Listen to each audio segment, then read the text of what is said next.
Hello friends, मेरा नाम भानु प्रताप राय है।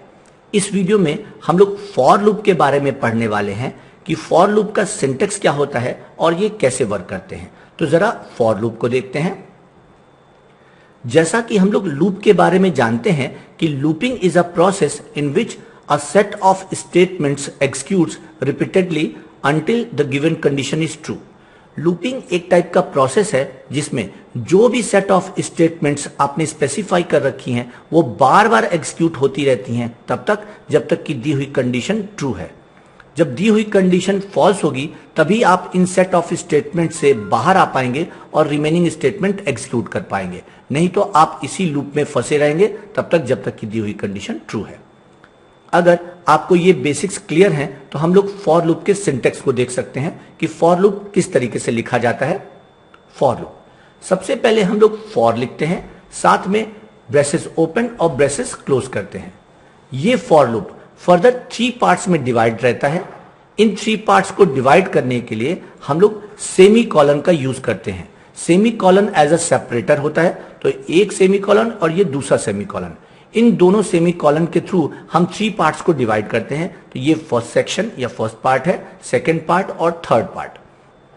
फॉर लूप के इन 3 पोर्शंस में से फर्स्ट पोर्शन इनिशियलाइजेशन का होता है, जिसमें हम लोग इनिशियल वैल्यू देते हैं, वो इनिशियल वैल्यू जहां से प्रोग्राम को स्टार्ट करना है। अब ये क्या होते हैं, कैसे होते हैं, हम लोग नेक्स्ट स्लाइड के एग्जाम्पल में देखेंगे। सेकेंड पोर्शन कंडीशन चेकिंग का होता है, जिसमें हम लोग कंडीशन को चेक करते हैं। इन्हीं कंडीशन के बिहाफ पर हमारी सभी स्टेटमेंट्स 1 बाय 1 एग्जीक्यूट होती हैं बार बार। थर्ड पोर्शन इंक्रीमेंट और डिक्रीमेंट का होता है, जिसमें हम लोग इंक्रीमेंट और डिक्रीमेंट की वैल्यूज देते हैं कि कितना वैल्यूज इंक्रीज करनी है या कितनी वैल्यूज डिक्रीज करनी है। किसी भी फॉर लूप के लास्ट में कोई भी सेमी कॉलन यूज नहीं होता। अगर आपको मल्टीपल स्टेटमेंट्स एग्जीक्यूट करनी है तो मल्टीपल स्टेटमेंट्स को एग्जीक्यूट करने के लिए हम लोग कर्ली ब्रेसेस ओपन और कर्ली ब्रेसेस क्लोज करते हैं। क्लोज करने के बाद यही स्टेटमेंट्स जो भी इन ब्लॉक के अंदर स्पेसिफाई कर रखी हैं हमने, ये स्टेटमेंट्स बार बार एग्जीक्यूट होती रहती हैं तब तक जब तक कि दी हुई कंडीशन ट्रू है। इस पूरे पोर्शन को हम लोग एग्जाम्पल के भी थ्रू देखेंगे, जिसको मैंने नेक्स्ट स्लाइड में एक्सप्लेन करने की कोशिश की है। फिलहाल इस पोर्शन में देखते हैं। तो हम लोग इस ब्लॉक में वो सभी स्टेटमेंट्स जो बार बार एग्जीक्यूट करना चाहते हैं वो स्टेटमेंट्स स्पेसिफाई करते हैं। तो सपोज मैं स्टेटमेंट 1, स्टेटमेंट 2 और कुछ और स्टेटमेंट्स लिख रखी हैं जिन्हें मैं बार बार एग्जीक्यूट करना चाहता हूं। तो एग्जीक्यूट करने के लिए वो सभी स्टेटमेंट्स मैंने ओपनिंग और क्लोजिंग ब्रेसेस के अंदर स्पेसिफाई कर दी। अगर और भी कुछ स्टेटमेंट्स हैं जो कि नॉर्मल हैं तो उन्हें हम लोग बाहर भी लिख सकते हैं, जैसे स्टेटमेंट 6 और स्टेटमेंट 7 लिख रखे हैं, ये नॉर्मल है। लेकिन हम स्टेटमेंट 1, 2 और जो भी स्टेटमेंट्स बार बार एग्जीक्यूट करना चाहते हैं उनको मैंने इसके अंदर स्पेसिफाई कर दिया। अगर हम फॉर लूप के एग्जीक्यूशन प्रोसेस को देखें तो फॉर लूप में सबसे पहला पोर्शन इनिशियलाइजेशन का होता है। पॉइंटर सबसे पहले इनिशियलाइजेशन पे आता है और इनिशियलाइजेशन के पोर्शन में जो भी टास्क परफॉर्म करने को कहा होगा वो टास्क परफॉर्म करता है। टास्क परफॉर्म करने के बाद वो कंडीशन को चेक करता है कि दी हुई कंडीशन ट्रू है या फॉल्स। अगर दी हुई कंडीशन ट्रू है तो वो ये ओपनिंग ब्रेसेस पर आएगा और ओपनिंग ब्रेसेस से लेकर क्लोजिंग ब्रेसेस के बीच में जितनी भी स्टेटमेंट्स होंगी उनको 1 बाय 1 एग्जीक्यूट करेगा। जब हमारा पॉइंटर क्लोजिंग ब्रेसेस पर आता है तो यहां से वो वापस इंक्रीमेंट और डिक्रीमेंट के पोर्शन पर जाता है और वैल्यू को इंक्रीज या डिक्रीज करता है। इंक्रीज और डिक्रीज करने के बाद ये वापस कंडीशन को चेक करता है कि दी हुई कंडीशन ट्रू है या फॉल्स। अगर दी हुई कंडीशन ट्रू है तो ये फिर से ओपनिंग ब्रेसेस से लेकर क्लोजिंग ब्रेसेस के बीच में जितनी भी स्टेटमेंट्स होंगी उनको 1 बाय 1 एग्जीक्यूट करेगा। एग्जीक्यूट करने के बाद जब क्लोजिंग ब्रेसेस पे आएगा तो वापस ये वैल्यू इंक्रीज या डिक्रीज करेगा। इंक्रीज डिक्रीज करने के बाद फिर से कंडीशन चेक होगी कि कंडीशन ट्रू है या फॉल्स। अगर कंडीशन ट्रू होगी तो ये सेट ऑफ स्टेटमेंट्स फिर से एग्जीक्यूट होंगी, फिर इंक्रीमेंट होगा, फिर कंडीशन चेक होगा, फिर स्टेटमेंट्स एग्जीक्यूट होंगी, फिर इंक्रीमेंट डिक्रीमेंट होगा, फिर कंडीशन चेक होगा। मींस ये काम बार बार करता रहेगा जब तक कि कंडीशन फॉल्स नहीं हो जाती। जब ये कंडीशन फॉल्स हो जाएगी तभी हम इन सेट ऑफ स्टेटमेंट्स से बाहर आ पाएंगे और रिमेनिंग स्टेटमेंट्स मींस स्टेटमेंट 6, 7 और जितनी भी स्टेटमेंट्स आपने लिख रखी हैं वो 1 बाय 1 एग्जीक्यूट होंगी। जैसा कि हम लोग ये पूरे के पूरे सिंटेक्स में देख रहे हैं कि हमारा पॉइंटर इनिशियलाइजेशन के पोर्शन पर सिर्फ एक बार आता है।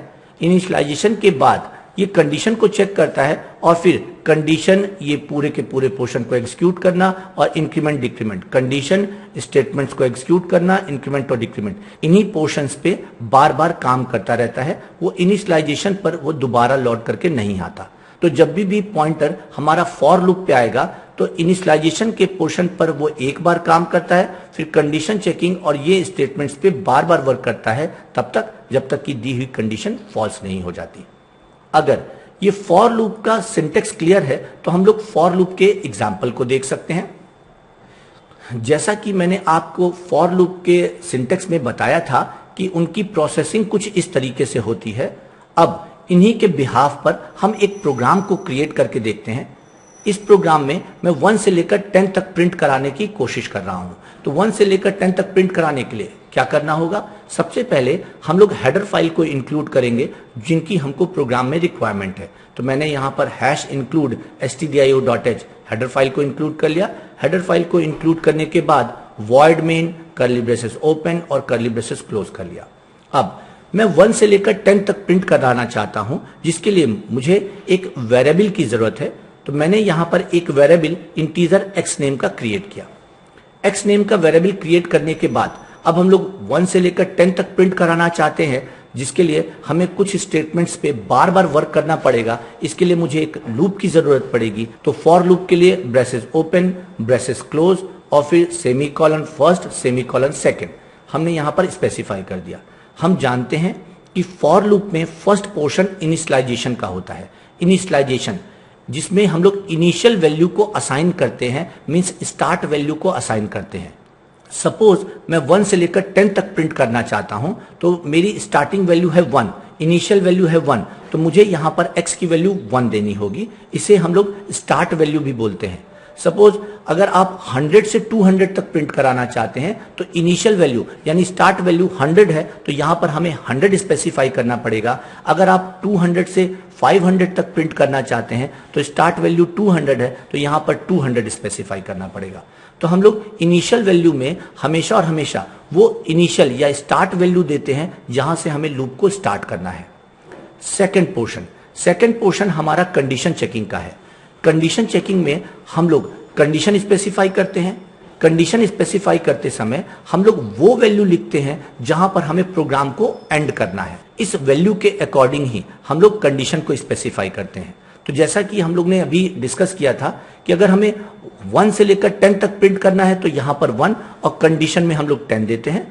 अगर 100 से 200 तक करना है तो इनिशियलाइजेशन में हम लोग 100 और कंडीशन में हम लोग 200 देते हैं। अगर 500 से 700 करना है तो इनिशियलाइजेशन में हम लोग 500 और यहां पर 700 मींस कंडीशन में 700 स्पेसिफाई करते हैं। तो स्टार्ट वैल्यू और एंड वैल्यू इसी के बिहाफ पर हम लोग कंडीशन लिखते हैं। तो हम जानते हैं कि x की वैल्यू है 1 की वैल्यू को हमें इस 10 के साथ चेक करना होगा।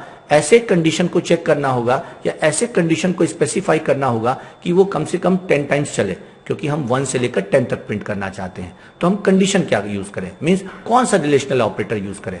सपोज मैंने relational operator greater than equal to use किया, तो x की वैल्यू है 1 is greater than equal to 10, condition false. तो हमारी ये कंडीशन फॉल्स है। अगर कंडीशन फॉल्स होगी तो ये स्टेटमेंट्स को एग्जीक्यूट नहीं करेगा। मींस ये कंडीशन हम स्पेसिफाई नहीं कर सकते, हमें कुछ और कंडीशन स्पेसिफाई करनी पड़ेगी जिसके बिहाफ पर ये कंडीशन चल सके, मींस स्टेटमेंट्स चल सके। तो हम कंडीशन में क्या दें, मींस कौन से रिलेशनल ऑपरेटर को यूज करें। फिर से हम देखें, अगर हम लोग यहां पर लेस देन इक्वल टू 10 लिख दें तो हम जानते हैं x की वैल्यू है 1 is less than equal to 10, condition true.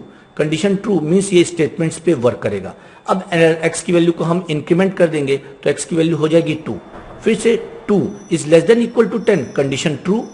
फिर से हम लोग ये स्टेटमेंट्स पे वर्क करेगा। ऐसे ही 3, 4, 5, 6 मल्टीपल टाइम वर्क करता रहेगा तब तक जब तक की वैल्यू 10 नहीं हो जाती। आप देखें, हमें 1 से लेकर 10 तक आना है। तो हम जानते हैं कि थर्ड पोर्शन हमारा इंक्रीमेंट और डिक्रीमेंट का होता है। तो हम जानते हैं कि 1 से लेकर 10 तक प्रिंट करना है, तो 1 से लेकर 10 तक आने के लिए हमें इंक्रीमेंट करना पड़ेगा। तो हमने यहां पर लिखा x प्लस प्लस। तो x प्लस प्लस मीन्स ये x की वैल्यू को 1 बार बार इंक्रीमेंट करता रहेगा। इंक्रीमेंट करने के बाद हमें x की वैल्यू को बार बार प्रिंट कराना है, इसलिए हम लोग कर्ली ब्रेसेस ओपन और कर्ली ब्रेसेस क्लोज करते हैं। इन ब्लॉक के अंदर वो स्टेटमेंट जो बार बार एग्जीक्यूट करनी है हम उन्हें स्पेसिफाई कर सकते हैं। तो हम x की वैल्यू को प्रिंट कराना चाहते हैं, इसलिए मैंने प्रिंटफ स्टेटमेंट के थ्रू x की वैल्यू को प्रिंट कराया। प्रिंट कराने के बाद हम लोग करेंगे क्या, हम जानते हैं कि जब हमारा पॉइंटर क्लोजिंग ब्रेसेस पर आता है तो ये वापस वैल्यू को इंक्रीमेंट करने के लिए चला जाता है, या डिक्रीमेंट जो भी आपने वैल्यू यहां पे स्पेसिफाई कर रखी होगी उस टास्क को परफॉर्म करने के लिए चला जाता है। इंक्रीमेंट या डिक्रीमेंट या ये टास्क परफॉर्म करने के बाद वो कंडीशन को चेक करता है, अगर दी हुई कंडीशन ट्रू होगी तो फिर स्टेटमेंट्स एग्जीक्यूट होंगी, फिर स्टेटमेंट्स एग्जीक्यूट होंगी, तब तक जब तक कि दी हुई कंडीशन फॉल्स नहीं हो जाती। अब इस पूरे प्रोग्राम को हम लोग वन बाय वन एग्जीक्यूट करते हैं। एग्जीक्यूट करने के बाद जो भी आउटपुट आएगा उस आउटपुट को हम लोग यहां पर देख भी सकते हैं। तो हम लोग प्रोग्राम को वन बाय वन एग्जीक्यूट करते हैं। जब हमारा प्रोग्राम एग्जीक्यूट होगा तो एग्जीक्यूट करते समय मेन के अंदर जितनी भी स्टेटमेंट्स लिखी होंगी वो सभी statements one by one execute होंगी। तो सबसे पहले हमारा पॉइंटर इंटीजर x नेम पे आएगा, मींस ये x नेम का एक वेरिएबल क्रिएट करेगा। तो इसने x नेम का वेरिएबल क्रिएट किया। x नेम का वेरिएबल क्रिएट करने के बाद अब नेक्स्ट लाइन है लूपिंग की, मींस फॉर लूप। हम जानते हैं जब भी पॉइंटर हमारा फॉर लूप पर आता है तो सबसे पहले वो इनिशियलाइजेशन के पोर्शन पे आता है, मींस x की वैल्यू वो 1 इनिशियलाइज कर देगा। आप अगर चाहें तो आप इसके सिंटेक्स को भी देख सकते हैं कि इनिशियलाइजेशन के बाद वो कंडीशन को चेक करता है। तो ये कंडीशन को चेक करेगा, means 1 is less than equal to 10, condition true. अगर दी हुई कंडीशन ट्रू है तो हम जानते हैं कि ये सेट ऑफ स्टेटमेंट्स जो भी यहां पर लिखी हुई हैं वो वन बाय वन एग्जीक्यूट होंगी। मींस पॉइंटर इस ओपनिंग ब्रेसेस से लेकर क्लोजिंग ब्रेसेस के बीच की सभी स्टेटमेंट्स को एग्जीक्यूट करेगा और वो प्रिंटफ मेथड के थ्रू x की वैल्यू को प्रिंट करेगा। x की वैल्यू है 1, मींस वैल्यू 1 प्रिंट हो जाएगी।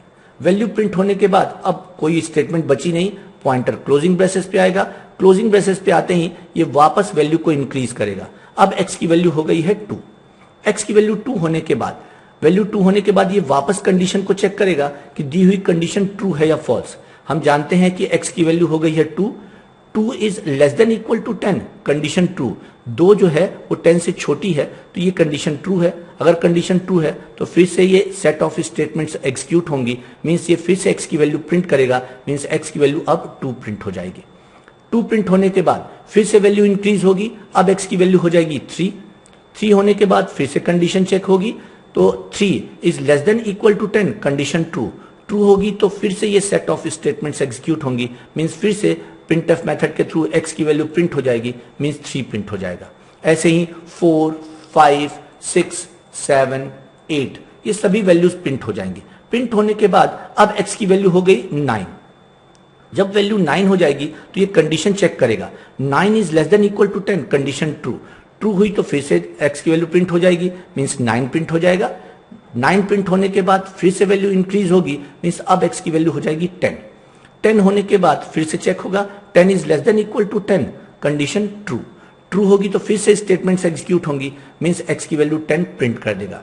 प्रिंट करने के बाद फिर से x की वैल्यू इंक्रीज होगी, मींस अब x की वैल्यू हो जाएगी 11 होने के बाद हम देख सकते हैं कि 11 is less than equal to 10, 11 less भी नहीं है इक्वल भी नहीं है, मींस कंडीशन फॉल्स। अगर दी हुई कंडीशन फॉल्स हो जाएगी तो हमारा pointer in set of statement से बाहर आ जाएगा और फिर हम लोग मेन के क्लोजिंग पे पहुंच जाएंगे, मींस प्रोग्राम बंद हो जाएगा। इस प्रोग्राम के बंद होने से पहले हम देख सकते हैं कि हमारा 1 से लेकर 10 तक सभी वैल्यूज प्रिंट हो गई हैं। अगर ये बेसिक समझ में आए तो हम लोग एक और एग्जाम्पल को ट्राई कर सकते हैं। सपोज मैं 10 से लेकर 1 तक प्रिंट करना चाहता हूं, तो हमें पता है कि स्टार्टिंग वैल्यू क्या है 10 और एंड वैल्यू क्या है 1। तो सबसे पहले हम लोग को यहां पर इनिशियलाइजेशन में x की वैल्यू 10 इनिशियलाइज करनी पड़ेगी और हम लोग एंड वैल्यू हम लोग को 1 देनी पड़ेगी। उन्हीं के बिहाफ पर, मींस इस स्टार्ट वैल्यू और एंड वैल्यू के बिहाफ पर हमें कंडीशन स्पेसिफाई करनी पड़ेगी।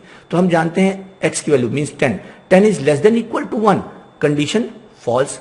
ये तो नहीं चलेगा, मींस हमें रिलेशनल ऑपरेटर को चेंज करने की जरूरत है। तो मैंने यहां पर चेंज किया, हमने कहा x की value 10 is greater than equal to 1, condition true, means कुछ इस तरीके की अगर स्टेटमेंट्स लिखें, मीन्स रिलेशनल ऑपरेटर का यूज करें तो ये लूप चलेगा।